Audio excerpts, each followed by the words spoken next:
بسم اللہ الرحمن الرحیم اللہم صلی علی سیدنا محمد وعلی آل سیدنا محمد واصحاب سیدنا محمد وبارک وسلم علیہ۔ تمام دوستوں کو السلام علیکم ورحمۃ اللہ وبرکاتہ۔ آج ہم تعبیر بیان کریں گے خواب میں ملک الموت کو دیکھنا۔ اگر کوئی شخص خواب میں ملک الموت کو آسمان پر دیکھتا ہے اور خود زمین پر ہے تو اس کی تعبیر یہ ہے کہ وہ اپنے کام سے معزول کر دیا جائے گا۔ اسی طریقے سے اگر کوئی شخص خواب میں دیکھتا ہے کہ وہ ملک الموت سے لڑ رہا ہے اور گر گیا تو یہ اس بات کی دلیل ہے کہ اس کی موت جلد واقع ہونے والی ہے۔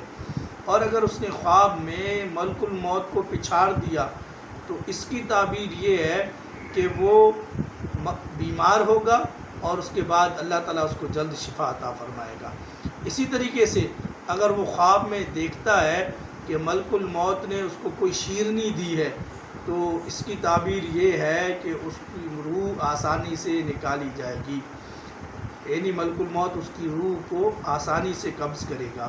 اور اگر اس کو کوئی کڑوی چیز دی ہے تو اس کی تعبیر یہ ہے کہ اس کی روح سختی سے نکلے گی، یعنی اپنے اعمال کی وجہ سے۔ تو ایسا شخص توبہ و استغفار کرے، اگر اس طرح کا خواب دیکھے تو زیادہ سے زیادہ استغفار کرے، اللہ تعالیٰ سے اپنے گناہوں کی معافی مانگے اور رجوع کرے تاکہ اللہ رب العالمین اس پر اپنا فضل و کرم فرمائے۔ اللہ تعالیٰ سے دعا ہے اللہ رب العالمین سب مسلمانوں پر اپنا رحم و کرم فرمائے، ان کے گناہوں کو معاف فرمائے اور سب کے لیے آسانیاں فرمائے۔ السلام علیکم ورحمۃ اللہ وبرکاتہ۔